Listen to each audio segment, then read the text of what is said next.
Hello বন্ধুরা, আসসালামু আলাইকুম। আজকে আমি ব্রয়লারের লাল মুরগিটা রান্না করব। এটাকে লেয়ার বলে সম্ভবত। তো লেয়ারের লাল মুরগিটা রান্না করব। এই মাংসটা খেতে অনেকটা দেশি মুরগির মতো। আমার ছেলে খালি চামড়া চামড়া বলে, আসলে ও চামড়া ছোটোবেলা থেকে বলতে পারে না, বলে চামটা। এই জন্য এই মুরগিটা আজকে আমি এনেছি। তা আজকে আমি এই মুরগিটা রান্না করব। তোমাদের সাথে এই রান্নাটা আজকে আমি শেয়ার করব, কিভাবে আমি এই মুরগিটা রান্না করি। বন্ধুরা, মুরগিটা আমি রান্না করব সেম হাঁস যেই প্রসেসে আমরা রান্না করি, সেম ওই প্রসেসে। আমি এখানে দিয়ে দিব আদা রসুন পেস্ট। আমার আদা রসুন পেস্ট অনেকটা ফুরে গেছে, এই জন্য যা আছে তাই দিলাম। আদা রসুন বেশি একটা লাগবে না। আচ্ছা, তারপরে দিব পেঁয়াজ। আমি সবসময় পেঁয়াজ কেটে ফ্রিজে রেখে দেই। দিয়ে দিলাম পেঁয়াজ। তারপরে এখানে দিব আমি হলুদের গুঁড়া, দিয়ে দিব মরিচের গুঁড়া, তারপরে দিব ধনিয়া গুঁড়া আর জিরা গুঁড়া। লবণ, যেটা আমি ভুলে যাই, আজকে আর এটা ভুলবো না, সব হাতের কাছে রেখেছি আজকে মশলাগুলো। তারপরে এখানে দিব আমি গরম মশলা। গরম মশলা এখানে আমি ব্যবহার করেছি তেজপাতা, দারচিনি, এলাচ, লং আর কালো ফল, মানে বড় এলাচ যেটাকে বলে। এগুলো ধুয়ে দিয়ে দিব আমি এখানে।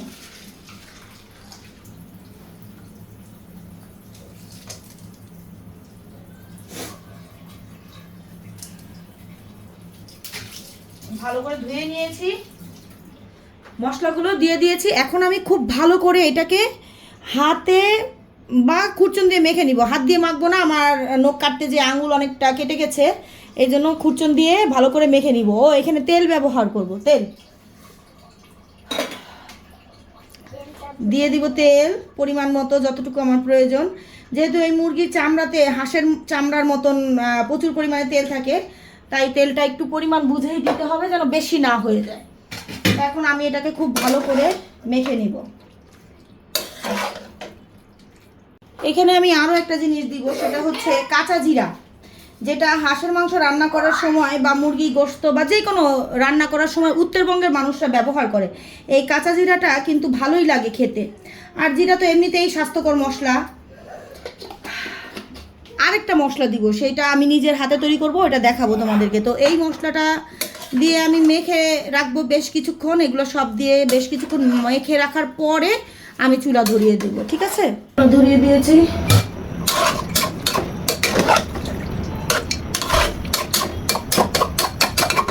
মাংসটা আস্তে আস্তে হতে থাক, ঢাকা দিয়ে দিব। আর বলেছিলাম যে আমি আরও একটা মশলা দিব, যেটা আমার নিজের প্রসেস করা, আমি নিজে তৈরি করি। মাংস রান্না করার সময় আমি সবসময় বাটা মশলা দেওয়ার চেষ্টা করি। তো এই বাটা মশলাটা আমি আজকে বাটবার তোমাদের সাথে শেয়ার করব। সবসময় মশলা আমি পিষে রাখি, মানে বেটে রাখি, কিন্তু আজকে আমার বাটা মশলা শেষ হয়ে গেছে, যে কারণে আজকে আমি মশলা আমার বাটতে হচ্ছে।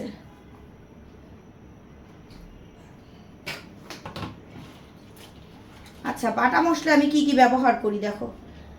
মরিচ আর এলাচ আর হচ্ছে কাঁচা জিরা, এগুলো সব একসাথে করে আমি বেটে নিব।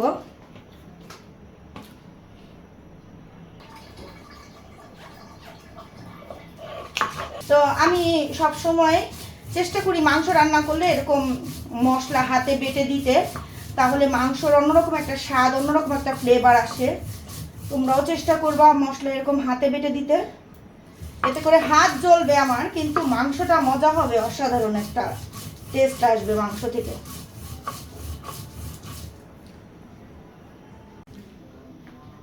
আমার মশলা পিষা হয়ে গেছে।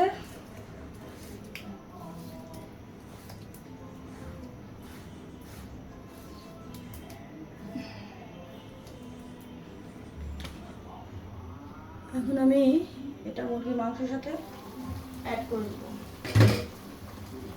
সবটা লাগবে না, অর্ধেকটা দিয়ে দিলাম।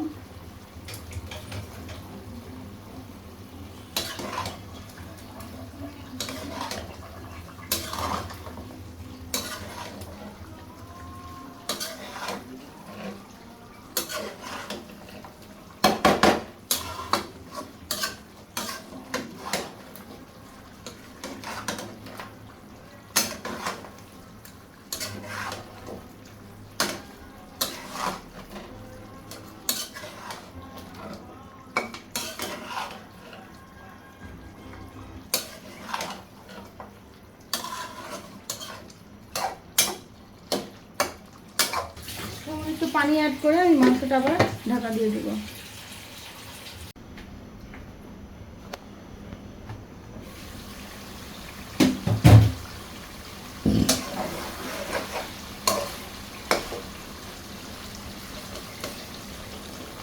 আমি এই ডিমগুলো আর কলিজাটা উঠায় রাখবো, কারণ আমি এখন পানি দিয়ে এটা আরও কষাবো, তো ডিম আর এটা গলে যেতে পারে, এই জন্য এগুলো এখন উঠায় রাখবো আমি।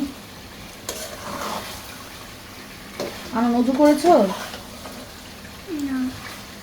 যাও অজু করো, আমি আসতেছি।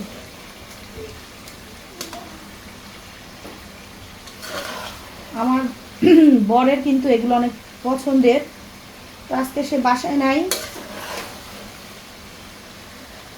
কিন্তু তার কথা অনেক মনে পড়তেছে। হ্যাঁ, আমি তাকে মনে করলে কি হবে, সে আমাকে মনে করে কিনা জানি না।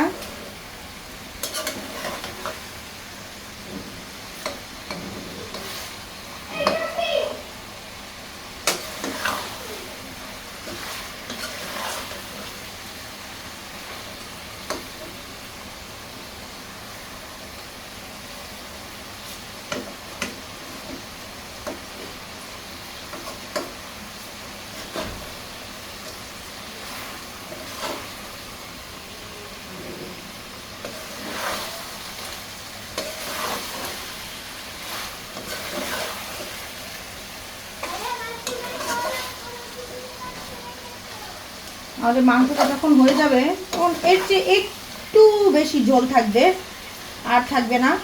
আর ওই যে বললাম যে হাঁসের মতন এটা রান্না করবো, এটা এই মুরগিটা যেহেতু খুব শক্ত, এটা রান্না করতে একটু গরু মাংসের মতো সময় নেয়, কিন্তু খেতে কিন্তু ভীষণ মজা এটা।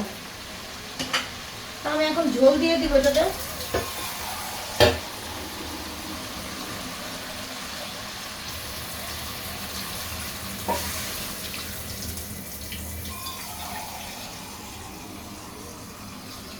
ছেলেকে বলেছি অজু করো। বাচ্চাদের আসলে যত ভালো বানানোর চেষ্টা করি না কেন, বাচ্চারা তো আসলে সারাক্ষণ টিভি কার্টুন এগুলো নিয়ে পড়ে থাকে, তবে সেই তুলনায় কিন্তু আমার বাচ্চারা টিভি দেখে না। আমি ওদেরকে টিভি মোবাইল এগুলো দেখতে দেই না, খুব কম দেখে ওরা টিভি মোবাইল। তো এখন ওকে অজু করতে বলছি, যাক আমিও এখন নামাজটা পড়বো, এটা তরকারিটা হতে থাক।